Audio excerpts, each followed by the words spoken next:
G'day Bulldogs fans, Bob Murphy here with assistant coach Daniel Giansiracusa for the round 4 match preview. Danny, welcome to my office. Thanks for having me, Bob. How'd the boys pull up after the first loss of the year? Yeah, they were pretty good. They came in good spirits. Obviously, on a 5-day break, they've got to get over it pretty quick, and looking forward to a big Friday night clash against the Pies. We're going to rattle through some talking points, as is the way in my office here, but I want to start talking about Aaron Norton, and we'll start with his 4-year contract extension during the week. Oh, it's exciting. When Sammy Power told us in the coaches meeting on Monday, we were all very excited. It makes our job a lot easier.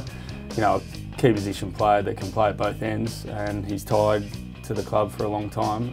It's exciting, and he obviously feels comfortable around the place, and looking to get even better as he goes along. We've seen a few high marks in the competition this year, but in the last quarter on the weekend we saw a mark from our man here. Pretty fair grab, isn't it? Going back to the flight, a tough boy. He is. He's got courage, you know, and as I said, he can play at both ends, but he launches at the ball. It's the basics, you know, get it at the highest point, and means he's pretty hard to defend. We've got some players returning this week, which I know you'll have a vested interest in, being the head coach of the VFL side. We'll rattle through a few names. What can you tell us? Jason Johannesson, Lin Jong, Jackson Tringove and Tom Boyd all back in the action this week. Yeah, they are, and they all look really sharp and ready to go. JJ especially. Obviously we know how quick he is and a dynamic player, and I think he feels, or he's looked like he's been ready to go for a couple of weeks. So exciting that he's back out. Tommy Boyd's put a good block of training together, and that back's coming along well, so good to see him get some minutes. Lin Jong, obviously a long-term injury, and Jacko was just a little ankle tweak, and then I think with young kids you get the flu every now and again, so that's why he missed last week, but he's ready to go and ready to put in a good performance. Kid-related flu. Now this is where we go off script just a little bit, and it's a new segment, but this is for the, hang on to those. So this is for the Mercedes-Benz X-Class Keys to the Game. This is where we just get a little bit creative here, Danny. Yes. Let's talk about the Pies, who are obviously coming up against tomorrow night. They're dangerous forwards. DeGoey, Cox, these sort of guys. Yeah, and probably a bit different to other sides. They stay at home. Like most teams sort of rotate through the midfield, but they've got, you know, 4 or 5 that definitely just stay at home. And obviously DeGoey's a star of the competition, and they like to get him one-on-one, and the boys will definitely make sure that they've got their plans in place to stop his effect on the game.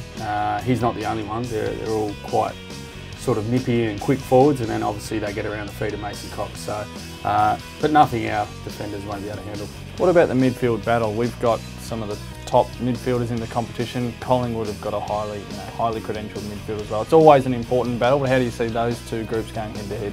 Like everyone always says, it's whoever can get on top in that area of the game is probably the one that's going to give their forwards access. Over the first 3 weeks we've been able to get a lot of inside 50s. I think we're 1 or 2 in the comp for that stat. So if we can get the ball going our way, Collingwood would like to keep it quite even with the numbers. So I think both teams will back themselves in early in the game, and then just see how that susses itself out. Obviously we need Timmy to be really strong in the ruck against Grundy, who was a good player, but I think he can push forward and test him out from a forward point of view as well. So as you said, both really strong midfields, but we're confident that our guys can get on top in there against them.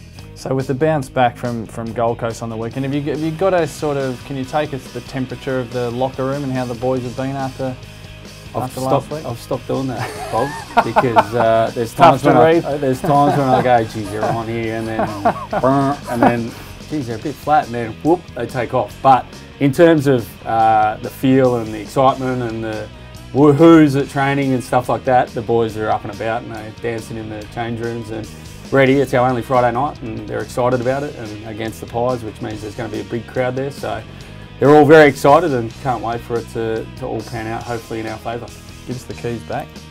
Just one last one for you. Tory Dixon plays his 100th game this week. He's been there with him the whole way since he's been at the club. You got a thought on Tory? Oh, it's a great story. Obviously, not the traditional story in terms of, an 18-year-old getting drafted, and I think it was Noble Park, and then the Bendigo Bombers, and he takes his chances. He's that forward that either kicks goals through his opportunities or he sets them up. You know, he was outstanding in that prelim final. That's probably the main memory that comes back, that he did a job on Heath Shaw, but also hit the scoreboard for us in 216. And he looks like he's got his body right, and he's got plenty of footy left in him. So we just need to get it in his hands a couple of times on Friday night. I'm sure he'll hit the scoreboard for us. But he's had a fantastic career so far, and many more good games to come. Danny, thanks for joining us. Always good to catch up. You're outstanding. Thank you very much. It's nice of you to say. We'll definitely leave that in the edit. Encourage all the Bulldogs fans to get to the MCG Friday night to see the Dogs take on the Pies, and to also encourage you to get across to watch the VFL starting at 4:30, Danny, at Olympic Park. 4:30, going for 2 on the trot. So good way to start the weekend. 2 wins hopefully. Don't get ahead of yourself. Don't start drinking your own bathwater just yet. Catch you at the footy, Bulldogs fans.